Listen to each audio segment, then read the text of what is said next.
Olá, seja bem-vindo a mais uma edição do programa CRM na TV, aqui pela TV Guará, Record News. Hoje vamos falar sobre doenças raras, que são muitas vezes crônicas, graves e progressivas. Pela Organização Mundial da Saúde, a OMS, qualquer doença que tenha incidência menor que 1 em cada 1.650 nascimentos é considerada rara. Quando juntamos todas elas, vemos que são muitas, mais de 8.000 doenças. Estima-se que de 6% a 8% da população mundial tem uma doença rara. As doenças são crônicas, graves, progressivas e constituem muitas vezes risco de morte para o paciente.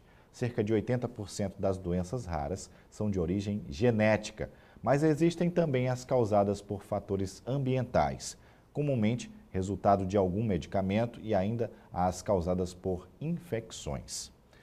Atualmente existem cerca de 5.000 doenças raras, sendo que 75% delas atingem crianças. Este quantitativo, entretanto, é instável, uma vez que tende a aumentar com o acréscimo de 5 novas doenças na lista semanalmente. Sob esta perspectiva, as doenças raras são muito mais comuns na sociedade do que aparentemente o nome sugere, pois se constituem em 6 a 10% das pessoas no mundo. Aqui no Brasil, afetam no mínimo cerca de 13 milhões de pessoas e no estado do Maranhão, aproximadamente 410 mil pessoas estão diagnosticadas com estas patologias. Bom, no Brasil, a aprovação recente da portaria 199 do Ministério da Saúde, em maio deste ano, deve garantir uma atenção especial às doenças de origem genética. A intenção do documento é ir além do diagnóstico e institui a Política Nacional de Atenção Integral às pessoas com doenças raras. Aprova as diretrizes do SUS e institui incentivos financeiros de custeio. Aí a gente ressalta esta política que apresenta abrangência transversal com as demais redes temáticas prioritárias, em especial a rede de atenção a pessoas com doenças crônicas, rede de atenção à pessoa com deficiência, rede de urgência e emergência, rede de atenção psicossocial, rede cegônia e triagem neonatal. Bom, às vezes a cura para as doenças raras não existe, mas algumas possuem tratamento que ajudam bastante. Fique conosco, o programa CRM na TV está começando, sempre trazendo muita informação de especialistas no assunto.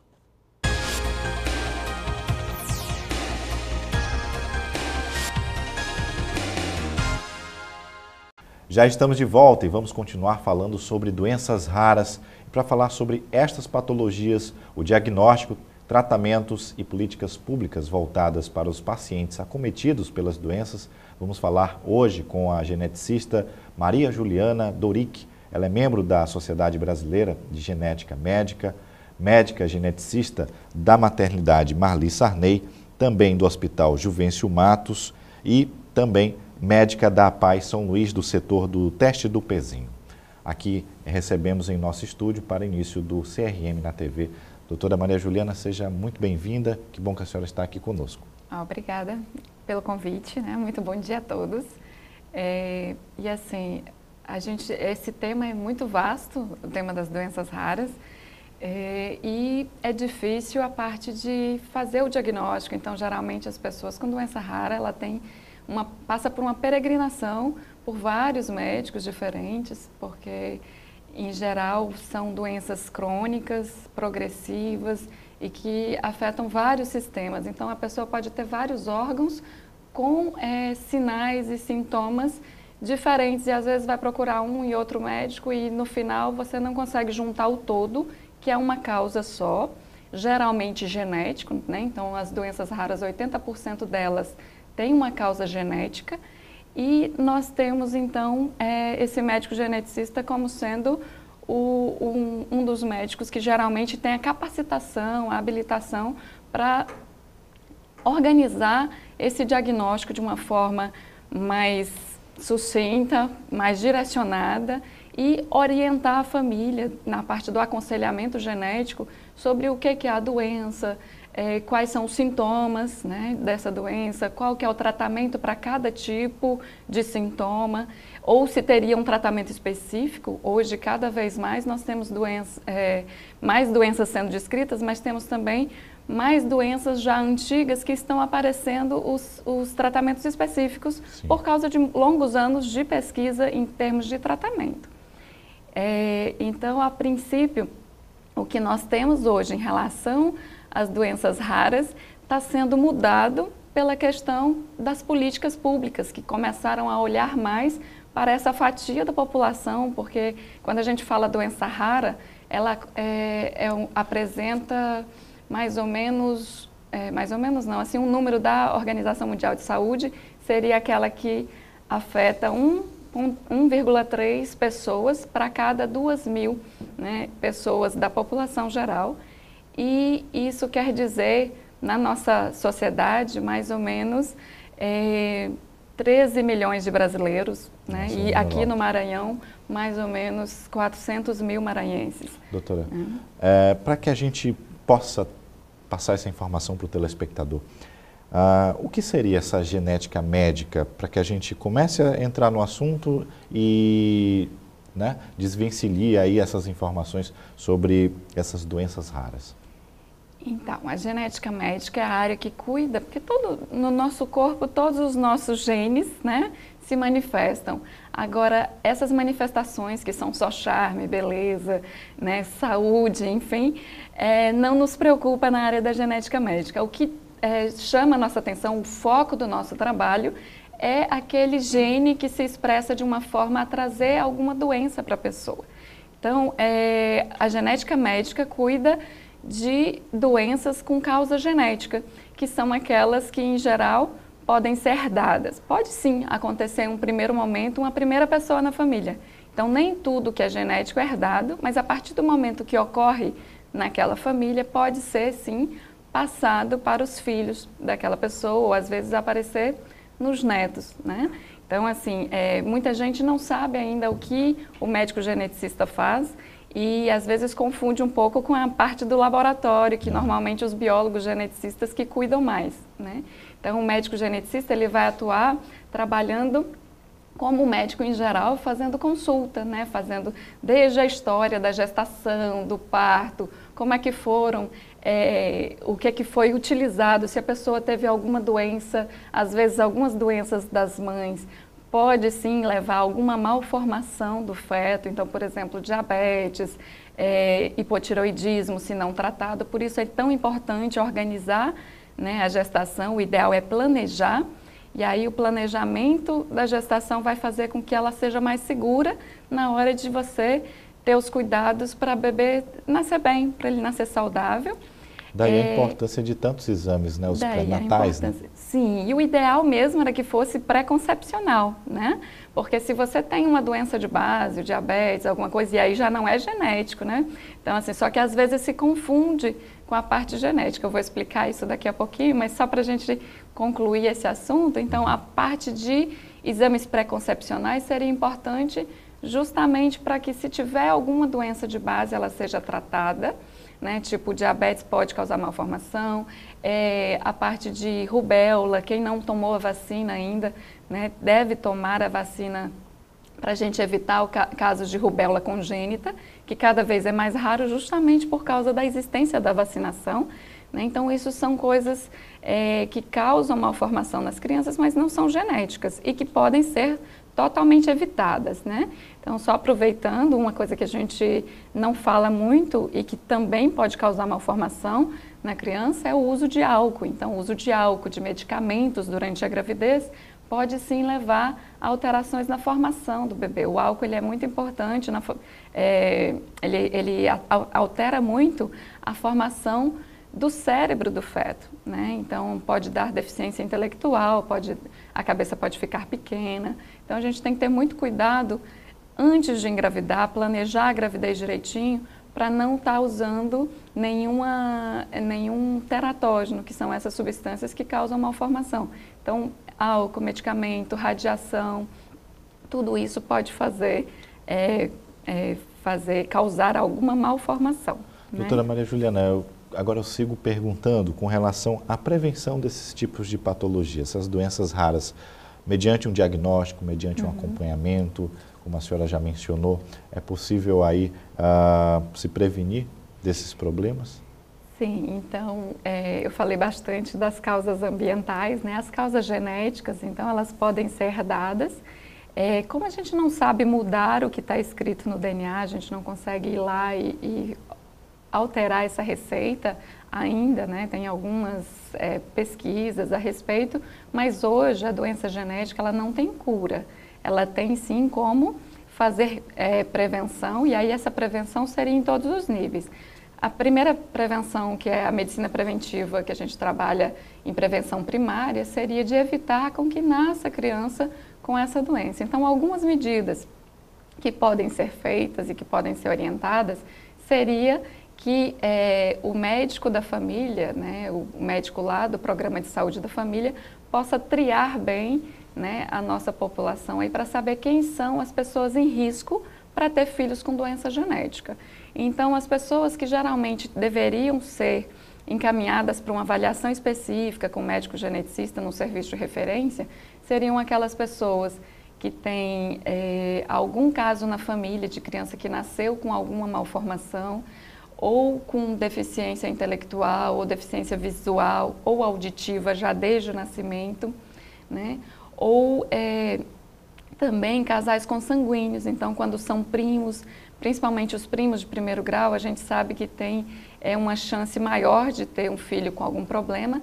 Geralmente essa chance ela é o dobro ao triplo da chance da população geral, né? Então também os casais consanguíneos devem ser encaminhados para uma avaliação, principalmente se já tiverem na família alguma história. Essa hereditariedade, então, ela tem uma influência muito forte, essa coisa do cidadão, principalmente no interior do estado, em que é muito comum o primo casar com a prima. Seria mais ou menos isso que a senhora estaria direcionando? Sim, a gente conhece, principalmente nos interiores, tem um alto índice de endogamia, que é essa taxa de quantas pessoas casam com algum parente, né? Seja um parente mais próximo ou um parente, às vezes, mais distante.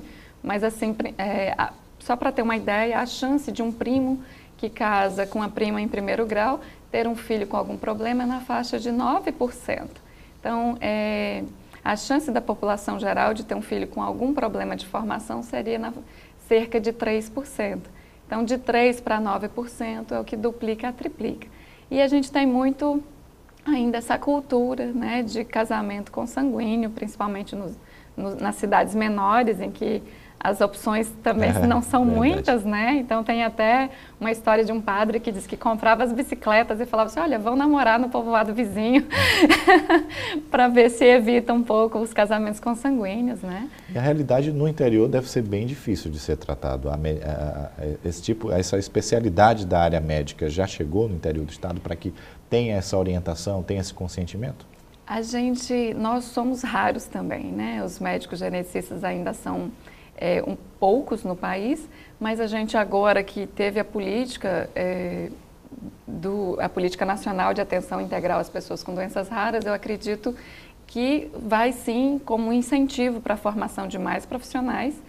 E uma das nossas ferramentas que a gente tem hoje é de treinar justamente a equipe do Programa de Saúde da Família, que pode trabalhar no que a gente chama de genética comunitária. Então, não é que a equipe lá vai ter todo o instrumento, todo o conhecimento para poder tratar lá no interior, mas eles podem reconhecer, triar, enviar para um centro de referência, um serviço de referência que teria, no caso, mais facilidade para ter acesso aos exames. E aí, a partir do diagnóstico, esse paciente deve voltar para a sua cidade de origem e aí com uma cartinha de recomendação de como é que são os cuidados. E aí sim, esses cuidados podem ser assumidos pelo próprio Programa de Saúde da Família. Tá? Então, assim, seria uma parceria de referenciamento e contra-referência para que esses cuidados sejam feitos em todos os níveis de atenção, de prevenção, né? Que seria a prevenção também o diagnóstico precoce, prevenção também passa por esse tratamento adequado e reabilitação. Então, uma criança, por exemplo, que demora para sentar, para andar, provavelmente ela tem o que a gente chama de deficiência intelectual, possivelmente num nível moderado, em que precisa de reabilitação, precisa da fisioterapia, da terapia ocupacional, da fonoterapia e toda uma equipe multidisciplinar, e essas equipes já têm sim sido formadas lá no núcleo do Programa de Saúde da Família, né, e também a responsabilidade dos municípios, mas nós temos também os centros de referência que são do Estado, né, e que teria responsabilidade por esse tratamento de média complexidade e alta complexidade. Doutora Maria Júlia, com relação aqui ao Estado do Maranhão, aproximadamente 410 mil pessoas estão diagnosticadas com estas patologias, as doenças raras. A gente consegue mencionar aqui quais são as mais comuns aqui em nosso estado, doutora Maria Juliana? Perdão. Sim, a princípio, então, assim, esse número de 410 mil pessoas seria uma estimativa de quantas pessoas teriam a doença. A gente ainda não tem realmente o diagnóstico de todas elas, muitas ainda devem estar em peregrinação diagnóstica e a gente ainda não tem, assim, certinho quais são, a gente ainda não fez esse mapeamento de quais são as doenças genéticas mais prevalentes no estado do Maranhão.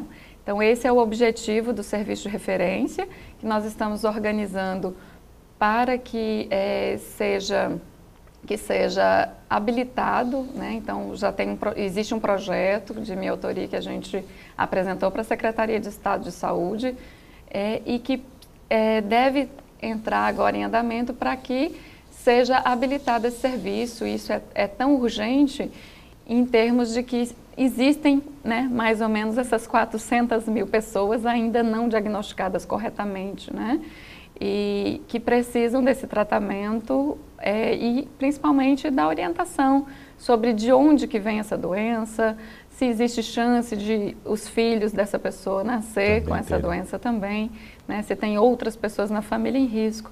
Tá? Então, assim, a gente espera que o Estado cumpra com o seu compromisso de realmente organizar essa habilitação. A política nacional de atenção integral para as doenças raras foi assinada em 2014 e a gente espera o quanto antes que em todos os estados estejam com essa política já saída do papel, e eu espero estar contribuindo para que isso ocorra no Maranhão. Claro. E que realmente a gente consiga fazer políticas mais regionalizadas, específicas para o que a gente tem na nossa população. Então, cada população tem as suas características genéticas e tem as suas doenças genéticas mais comuns. Então, alguns exemplos, assim, nesses anos de caminhada que eu já tenho atendido a população maranhense, então a gente já conhece, assim, timidamente algumas das doenças em algumas cidades, mas eu ainda estou organizando isso junto à Secretaria para que a gente tenha isso planilhado. Então, um dos exemplos que eu poderia citar e que inclusive, das doenças que tem tentado ser incluída no teste do pezinho, que é a triagem neonatal, é a galactosemia. Então, a galactosemia é uma doença em que a pessoa recebe uma receita alterada do pai e outra da mãe, e ela nasce sem conseguir metabolizar direito um açúcar, que é o açúcar do leite, principalmente, que é a galactose, e ela manifesta, em geral, descompensação do ponto de vista hepático, que o fígado não funciona direito, e começa então a ficar molinho, né, ficar como se tivesse intoxicado, e em geral acaba evoluindo para o óbito, e era um óbito que seria evitado desde que fosse suspenso a ingesta de galactose. Então, teria que ter um leite diferente, sem galactose, né? E que poderia ser evitado desde que fosse diagnosticado no primeiro mês. Doutora Maria Juliana Rodovalho Doric, a gente vai continuar essa conversa daqui a pouquinho, no próximo bloco, trazendo mais informações sobre essas doenças raras com a geneticista Maria Juliana Doric. A gente volta já.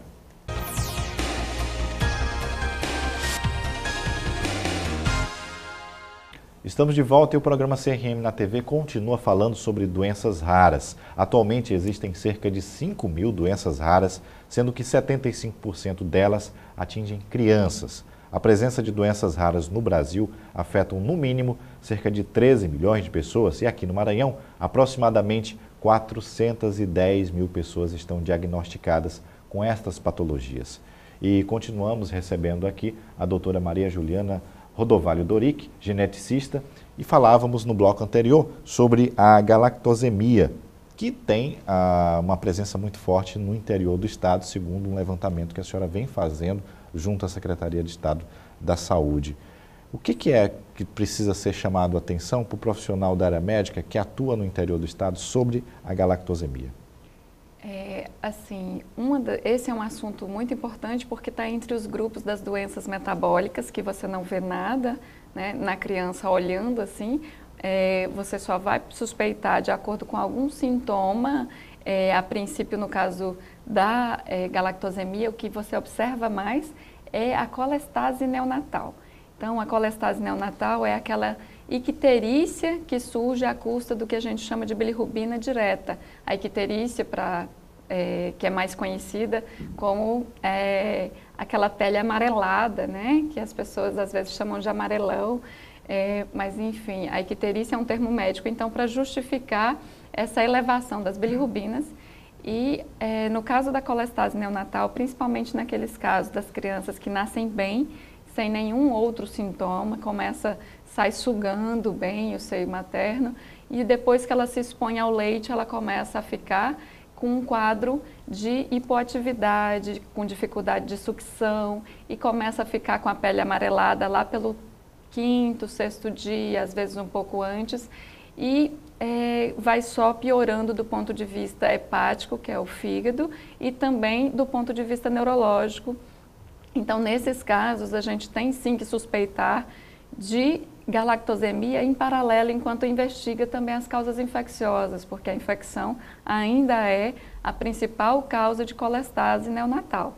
Mas, principalmente para essas crianças que nasceram bem, a gente tem sim que investigar as doenças metabólicas em paralelo, né?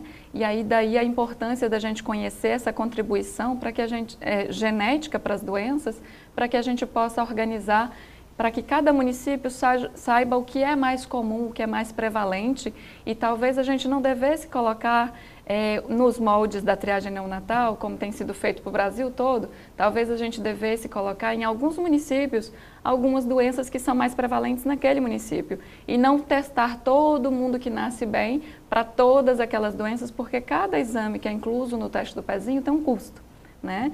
Então, assim, o fato de nós podermos mapear geneticamente a nossa população pode facilitar na hora de direcionar as verbas, né, e para que cada município tenha suas políticas. Então, assim, enquanto essa doença, que é a galactosemia, não está na triagem neonatal, é muito importante que o colega pediatra que atende essa criança suspeite também, até porque ela é uma doença em que geralmente leva para o óbito, se você não tratar adequadamente, e esse óbito é totalmente evitável, porque basta com que a criança não seja exposta à galactose, né, que geralmente teria que trocar então o leite que a criança usa para um leite sem lactose.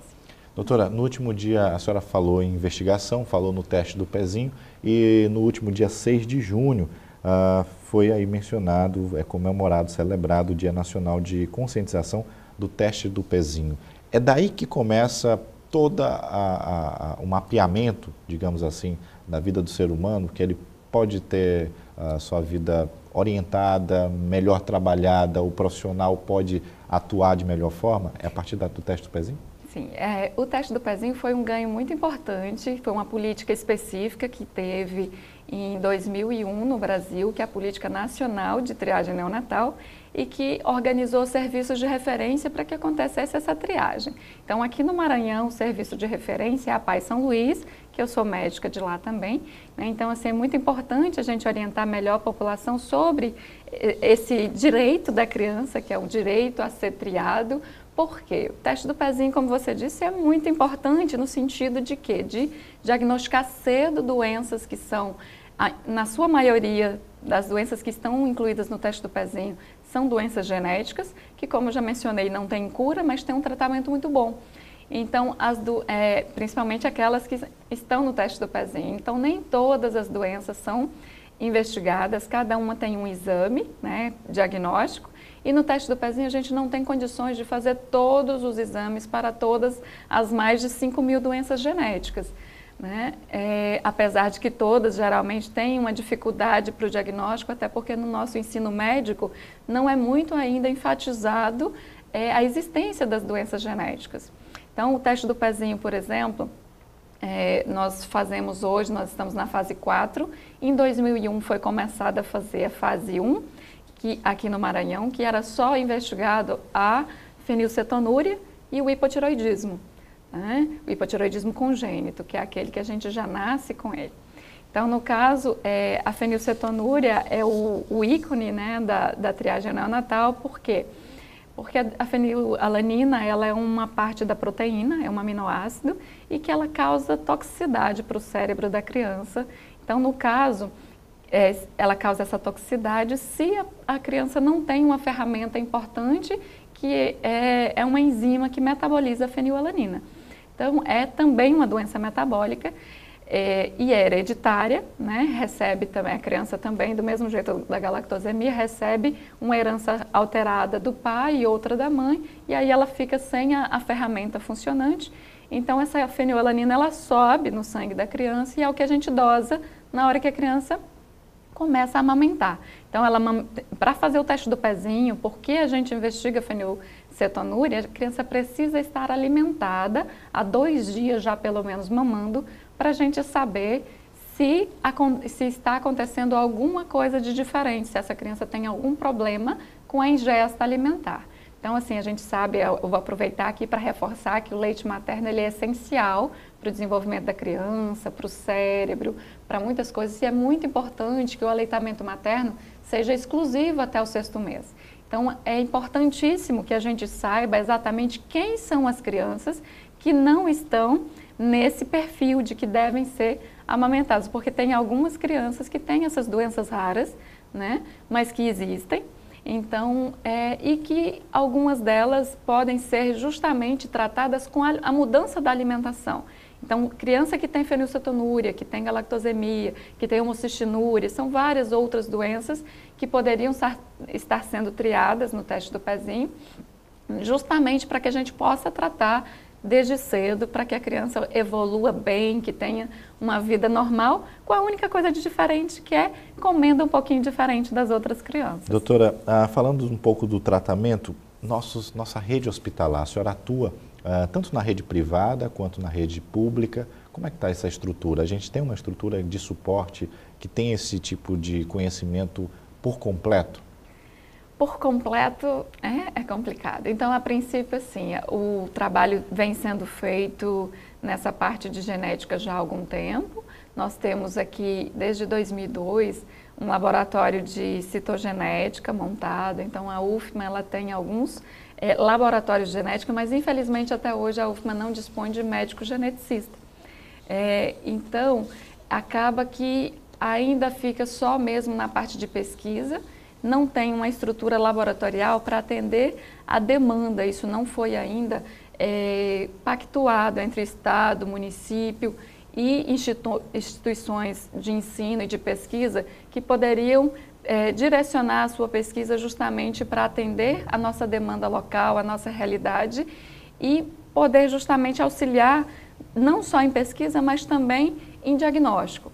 Então, o que falta para a gente hoje é estruturar isso, né? Eu trabalho como médica geneticista pelo Estado desde 2010, mas isso ainda está de uma forma tímida. Agora, com essa política nacional assinada em 2014, eu espero que esse projeto que já está elaborado, que está tramitando, que seja logo habilitado e viabilizado essa estrutura mais completa, em que a pessoa possa chegar, ser referenciada, né? E para ela ser referenciada, ela vai precisar de passar por uma pessoa que foi treinada. Então, a gente precisa organizar também a capacitação, né? Eu participei da reunião bipartite, que teve agora em abril, desculpe. Então, nessa primeira reunião bipartite que teve, que é a reunião entre os secretários de saúde dos municípios e do Estado, eu cheguei a apresentar a política para que a gente possa o quê? Despertar os municípios para o interesse de pactuar nesse treinamento das suas equipes, para que possa ser, então, reconhecido a pessoa que tem uma suspeita de uma doença genética, que ela possa ser referenciada. E contrapartida do Estado seria o quê? Oferecer esse serviço de referência equipado com tudo viabilizando, mesmo que não seja no local a realização dos exames, mas que possa ter laboratórios que ofereçam os exames necessários para esses diagnósticos de doença genética, que são exames em geral que a gente faz uma vez na vida, porque é igual o tipo sanguíneo. Se eu tenho um tipo de sangue, é genético, não vai mudar. Não precisa eu fazer 10 vezes um tipo uma tipagem sanguínea. Como às vezes eu escuto assim os gestores falando, porque eu não tenho verba para esses exames. Eu falo assim, olha, então por que faz tantas vezes tipagem sanguínea de uma mesma pessoa? Então você, né, cidadão como eu, né, se o médico te pediu de novo a tipagem sanguínea, pode falar assim, doutor, eu já tenho, porque eu já guardei aquele meu exame e está aqui. Então nós também, cidadãos, devemos organizar essa parte da gestão dos nossos recursos. Né? A gente precisa estar ciente de que, por exemplo, a carteira da gestante, tem vários exames que a gestante faz e que ela não vai precisar repetir numa próxima gravidez. Então, o ideal é que a carteira da gestante seja uma carteira única, né? Que ela carregue aquela carteira com bastante cuidado, principalmente se ela pensa em engravidar de novo. Então, se ela planeja engravidar de novo, já faz parte dos exames pré-concepcionais. Então, aquela tua carteira com aqueles exames vai permitir com que você faça os exames somente necessários, não precisa nem custear mais exames, porque isso onera o Estado, esse dinheiro é nosso, né? Certo. E a gente tem que trabalhar o nosso recurso.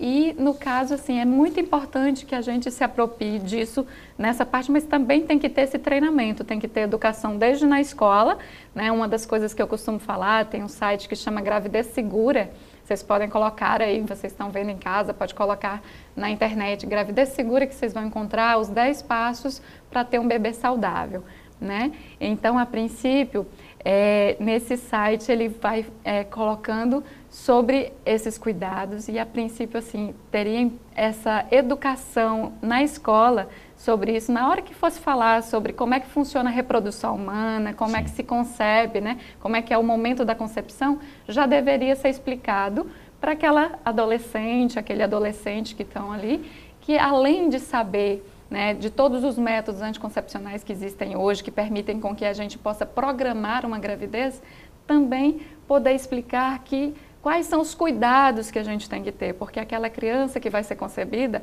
ela vai ter uma vida toda pela frente. Então, os 9 meses de gestação são 9 meses importantíssimos, né? Então, aquela questão do que eu estava falando sobre evitar coisas que possam causar mal para a criança. Verdade. Né? Doutora Maria Juliana Rodovalho Doric, nosso tempo infelizmente acabou, o assunto requer muito mais tempo, essas doenças raras, esse conhecimento sobre essa área geneticista é complexa e requer bastante atenção. Mas o CRM na TV quer agradecer a sua participação, parabenizar pelo seu trabalho e dizer que a gente vai lhe convidar para uma próxima conversa aqui em nosso programa. Muito obrigada, eu que agradeço o convite e fico muito satisfeita de trabalhar nessa parte da educação. Eu sei o poder que tem de alcance, né, através da mídia, então é muito bom que não só as escolas trabalhem em educação, mas também a nossa imprensa, né, que é um poder muito forte nessa parte de conscientização. Então, parabenizo vocês também por ter esse momento, esse espaço e agradeço a atenção de todos e muito obrigada. Obrigado também. O CRM na TV volta no próximo final de semana trazendo mais informações para você. Até lá. Obrigado.